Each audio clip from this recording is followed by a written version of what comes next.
La querida docente, escritora, María Cristina Alonso. Hola Cristina, gracias por venir, ¿cómo andás? Hola Guillermo, ¿Bien? un placer estar acá, sí. Bueno, no, un gusto tenerte y encima con esto bajo el brazo, porque venís a un poco dar a conocer, a difundir tu obra, Un poco más azul que el mar, así se llama, un libro, bueno, que está todavía... que se va a presentar en la Feria del Libro, Sí, me claro, imagino, sí, sí. Pero digo que está refresco. ¿Cómo es este Tan momento fresco de...? que sos el primero que lo ve. Bueno, qué privilegio. ¿Cómo vivís este momento así de mucho nerviosismo, capaz? Y sí, porque, bueno, es el producto de mucho trabajo, y muchas expectativas y muchas idas y vueltas, en un campo donde yo todavía no me muevo.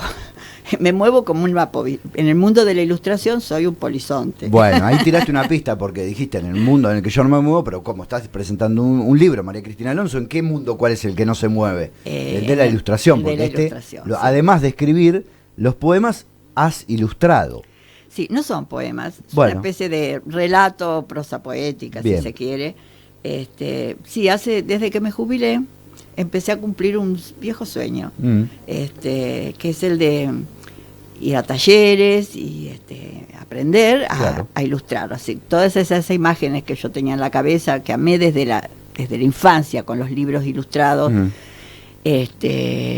bueno, empecé a concretarlo, primero talleres con el recordado y querido Marcelo Sosa. Después, bueno, esta idea, después seguí con talleres online, con una ilustradora de Buenos Aires, Milena Murri, que había ilustrado un libro mío sobre los inmigrantes, así que de ahí fue el contacto. Y ella nos iba enseñando técnicas y llegó la técnica del lápiz policromo, que yo jamás había utilizado, y tenía que tener un personaje y me andaba dando vueltas, no sé por qué, Alfonsina, quizá porque es una escritora que admiro, una mujer que tuvo que batallar en una época muy complicada para las mujeres. Donde, sí, lo decía hoy, nacía en 1892, fin del siglo XIX. Y muere en el 38. En el 38. Plena década infame, gobierno de Uriburu, militares, una Argentina muy exclusiva en el sentido de una Argentina, de la exclusión, ¿no? Del se privilegio, va pareciendo, ¿no? a la actual. Claro. Y además ella con una precariedad económica muy grande, después de haber tenido montones de oficios, como trabajar en una fábrica de gorras, ser docente, ser costurera, venir a Buenos Aires. Siendo ¿Ella es oriunda de dónde? Ella nace en Suiza, en Colonia, en Suiza, pero sus padres vienen a la Argentina y se instalan en San Juan. Ah, en San Juan, Santa Fe. También una familia, un padre bastante ausente, que siempre tenía proyectos económicos que le fracasaban. Y bueno, ella aprendió a luchar sola, ella era muy imaginativa y cuenta que el primer libro que tenía que llevar a la escuela y que ella quería y no tenía plata para comprarlo, lo robó. O sea que medio como dice Art, tomó la literatura por asalto. Claro. Y con esa precariedad económica, teniendo un hijo soltera, de un hombre casado que nunca dijo quién era, tuvo ese hijo Alejandro, Mi dulce daño lo llaman en un poema, y se viene a Buenos Aires y trabaja como oficinista, y cuando publica su primer libro, La inquietud de Rosal, la echan porque estaba muy mal visto que una mujer, que además iba a los encuentros de escritores, que eran todos hombres, y que incentivaba, eso es genial, a las mujeres, porque era estaba a favor del voto femenino. Sí, claro. Y recién el voto femenino se logra en mitad del siglo, logra en ¿no? el 52, así que fue toda una pionera. ¿Todo esto que investigaste, viene de larga data o fue para este libro? No, lo sé porque Alfonsina, es una yo que enseño literatura argentina. Claro, ¿pero profundizaste en algo más? Sí, pero volví a leer, tenía algunas biografías, hay una de Josefina Delgado muy linda, sí, pero además en mi cátedra de literatura argentina, en el Instituto 78, donde doy clases, hay una unidad sobre mujeres escritoras del siglo XIX y XX, y está ella, por supuesto. Claro, claro. Pero sí, volví a leerla, pero esto que escribí no tiene nada que ver con esta historia que estoy contando. Claro. En realidad quise ponerla en un lugar gozoso. Ella se suicida tirándose al mar, pero el mar siempre ejerció una atracción muy grande. Aparece como un leitmotiv en su obra. El título de este libro, Un poco más azul que el mar, pertenece es un verso de un poema que se llama Yo en el fondo del mar. Claro. Donde ella imagina una casa de cristal donde vivir, que la saludan los pulpos, las madréporas. Imagina un hermoso mundo de fantasía. Y quizá por eso se fue. Aparte le encantaba el mar, iba a Mar del Plata con frecuencia. Y entonces la imaginé viviendo ya feliz en el fondo del mar. Bien, o sea que el libro cuenta eso, digamos, cuenta la vida de Alfonsina. La vida de Alfonsina en el fondo del mar, que se encuentra, por ejemplo, con el submarino amarillo de los Beatles, se encuentra con el Titanic, también ve la desdicha de los migrantes en el Mediterráneo. Bueno, sobre eso. Mirá qué viaje hiciste, qué fantástico. Armé ese viaje. Por eso puede entenderse como un relato, como una prosa un tanto poética también. Claro, lógico. Porque me contagió todas esas imágenes hermosas que aparecen en la obra de Alfonsina. Ahora, ¿el libro fue primero un conjunto de ilustraciones o al revés? Fue junto. Empecé a dibujar muchachas con sombrero, porque hay muchas, siempre parto yo de fotos. Con el anterior, que se llamaba Chicas que escuchaban radioteatro, partí de una foto de mi madre con sus hermanas. Y acá había una foto que me encanta, que es ella abriendo una puerta. Ajá. Con ese sombrero que usaban esos clochés, se llamaban, esos que son como... Sí, bien ajustados a la cabeza, como una cacerola. Y entonces empecé a dibujar abriendo la puerta, y bueno, cuando abre esa puerta entreabierta, imaginé que empezaba, ahí ya empezaba a metérsela el mar como así que empecé así a dibujar y a escribir. Hubo muchas versiones. Sí, claro. Sí. Pero no es que esto que se llama modestamente autora integral, cuando alguien escribe y ilustra, ¿no? Generalmente siempre está el que escribe y el ilustrador. Como no hay nada de eso, como no había un texto previo, esto se fue armando así, como un ensayo y error, hasta que, bueno, después dejé ese taller y me volví a encontrar con una ilustradora muy importante que tenemos acá en Bragado, y muy buena docente, que es Tete Ciriliano. Y Tete sabe enseñar. Y ahí me enseñó, hizo descubrir el mundo de la témpera. Claro. Yo por ahí pintaba con acuarela, pero el de la témpera, el acrílico aguado, qué sé yo. Y bueno, fue como...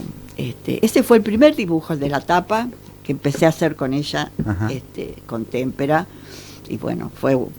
bastante, uno tira mucho, ¿no? Sí, claro. Mucho boceto debe haber habido. Mucho boceto, claro. sí. Y ese pimponeo ¿lo haces con alguien cuando, o en la escritura, o sobre todo en la ilustración, que tal vez es un terreno más nuevo, mostrás o te jugás a lo que te sale y vas con eso que te salió, digamos, y que te conforme a vos y el resto no importa demasiado? Para algo voy a un taller, ¿no? Bien, tenés ese ida y vuelta ahí en el taller, claro. Lo vemos. En general todos estos a Tete le gustaban. y ella le puso mucho entusiasmo, y también fue la editora del libro. Claro. Un libro ilustrado tiene 3 patas, ¿no? Uno es el que escribe, el que dibuja y el que edita, y organiza también, y le agrega cosas para que estéticamente la cosa funcione. Así que ella sí, ya puso muchísimo entusiasmo, mucho trabajo, porque editar da mucho trabajo. Sí, claro. Así que... Bueno, pero ha encontrado una comunión ahí también con ella, ¿no? Se ve que hay ahí un... Sí, porque además ella también escribe, y yo la estimulo mucho en ese aspecto también. Así que sí, ha sido, te diría que un libro feliz. Fui muy feliz haciéndolo. De esas cuestiones que a veces hacía un dibujo, porque para mí todo esto es muy nuevo, ¿no? Que es ilustrador de toda la vida, pero yo hacía un dibujo, lo dejaba en mi escritorio, y a la mañana, lo primero que hacía antes de hacerme el desayuno, iba y lo miraba, y decía, ay, está bien, le pondría esto, pero bueno, sí, mucha felicidad y mucha frustración también cuando las cosas no te salen. Porque sí, claro, sobre todo cuando uno dibuja y decís, no, pero yo no quería hacer, mi imagen en la cabeza era otra cosa, ¿no? Sí, pero bueno. Es un camino muy lindo el de la creatividad, el de ponerse, sobre todo cuando uno se anima a hacer algo que está fuera de su conocimiento rutinario. Bueno, no tengo formación en las artes visuales, eso claro. Lo tuve que hacer, bueno, ya hace muchos años que hago taller de ilustración, pero bueno, yo siempre me siento modestamente como un polizonte y me animé a publicarlo porque, bueno, me estímulo de Tete y de otras personas que lo vieron.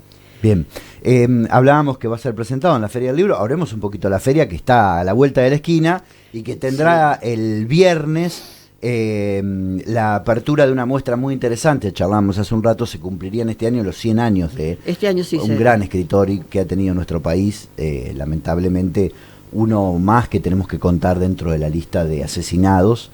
Estoy hablando de Haroldo Conti, que es del barrio y que nos ha dejado también una poesía y algunos paisajes en su literatura tan cercanos a nuestro territorio, ¿no? Sobre todo con aquel escrito de Las 12 Bragado. Bueno, hablemos un poquito de esa muestra, que es súper interesante, que la trae la Comisión por la Memoria, ¿no?, de la provincia de Buenos Aires. Es una muestra que hace unos años la organizó la Comisión Provincial por la Memoria, es itinerante y está constituida por gigantografías.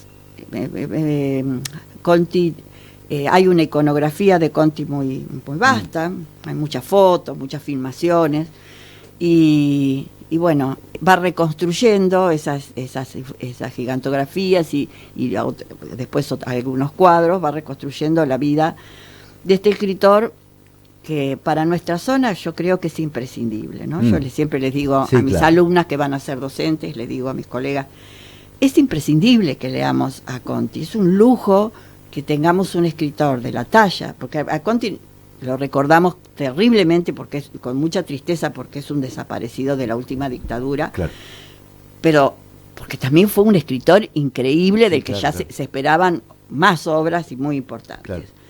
Y en el momento de desaparecer, él dominaba la escena literaria de Latinoamérica. Y es alguien que escribe, además de haber escrito sobre el Delta, de tener toda una literatura también que transcurre en el conurbano, escribió sobre nuestro paisaje.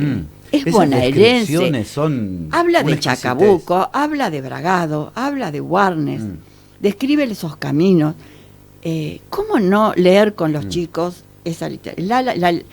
La balada del Álamo Carolina es un texto tan hermoso, que cuenta la vida de un árbol como la vida de un hombre, ¿no? Que bueno, me parece imprescindible y a veces es injustamente olvidado. Sí, es cierto que no está dentro de los grandes nombres tal vez de la literatura que la cultura hegemónica ha difundido, ¿no? Sí, digo en el mundo escolar. Sí, yo te digo el conocimiento general, en la sociedad me parece que es un tipo que no está entre los que uno nombra primero, digamos. No es Cortázar, decís vos. Claro, no está en ese, 5 o 6 nombres que te salen de una. Está en un segundo lugar. Bueno, tal vez tiene que ver con los caminos que eligió en su vida, ¿no? Sí, no olvidemos que muy pocos pidieron por él. Hay una, bueno, no sé si viene a cuento, pero ni bien está instaurada la dictadura en el 76, Videla hizo una reunión de escritores. Y fue el Sábato, fue Borges y fue el padre Castellani. Y Ratti, que era él era el presidente de la SADE, de la Sociedad Argentina de Escritores. Se habló de montones de cosas, sobre todo de la ley del libro, vaguedades. El único que pidió, hacía poquito que había desaparecido Haroldo, el único que pidió por Haroldo fue el padre Castellani, porque Haroldo había estado en el seminario y habían estado juntos. Los demás no hablaron. Déjame recordar, porque hace un ratito me lo mandaron y viene a cuento, que el viernes, dijimos, es a las 7 de la tarde la apertura de la muestra de Haroldo, y el sábado a las 20:30 se va a proyectar, entiendo que es una película documental, 100 años de Haroldo Conti, Rapsodia, vida y obra de Haroldo Conti, Rapsodia Contiana, en el Centro Cultural Florencio Constantino. Así que como previa de la Feria del Libro, ¿no? Esto es este fin de semana, la apertura de la muestra será el viernes de la, digamos, Claro, del inicio porque de la feria, ¿no? la muestra es muy interesante y queremos que lo vean los alumnos de Claro, las escuelas, y con los 4 días que dura la feria es demasiado poco y cubre un fin de semana, así que por eso también Fernanda Andújar, la, la directora de Cultura, juzgó que era importante tenerla antes. No quiero despedirte sin hablar un poquito de la feria, porque estás en la organización y vale la pena. Tendremos nuevamente un evento hermoso de 4 días con, bueno, con cada día algunas, por supuesto, escritores tal vez más conocidos y demás, pero para todos los gustos también. Sí, sí. El grupo que conforma la organización de la feria es un montón de mujeres muy laburadoras. Y bueno, se ha logrado que este año que sea una edición tan interesante como fue la del año pasado, ¿no? Por ejemplo, va a abrir la feria Cartoon, Mauricio Cartoon, claro, que es un dramaturgo tan importante. Y para continuar con este eje que va a ser el homenaje a Conti, viene Juan Bautista Duiseide, que es un escritor que vive en el Tigre, vive en la isla, cerca de la casa museo de Conti, en Tigre, y es uno de los que más ha escrito y más sabe sobre Conti, ha escrito una biografía. Él es un escritor también que publica muchísimo, sobre todo literatura relacionada con el mar, porque él es piloto de navegación, ha sido de embarcaciones. Claro. Y viene a dar una charla con los alumnos, y después va a haber una charla a la tarde el día viernes. A la tarde creo que es a las 18 horas. Y también, bueno, gente muy interesante, y muy leída, como Sacheri, Coan, Martín Coan, claro. Y muchos espectáculos para chicos, muchas presentaciones de libros, un cierre con el Chango Espaciú y Lalo, ¿no? Claro. Bueno, han logrado con el tiempo que este espacio se consolide en la ciudad y que la gente lo espere también, porque hay. Sí, eso me parece que es lo más logrado, ¿no? Sí. Que siempre hay mucho público, y además, bueno, Claudia Logioco y Felipe Amado han trabajado con los chicos chiquitos del jardín, y han hecho casitas con que siempre se decora estéticamente, siempre es muy linda la feria. Y otra cosa muy importante es que la feria se abre a los cuarteles. Y hay muchas actividades que ocurren en Mechita, en La Limpia, en Warnes. En Obrien, claro, mirá qué lindo. Bueno, Cristina, ha sido un placer tenerte. Muchas gracias.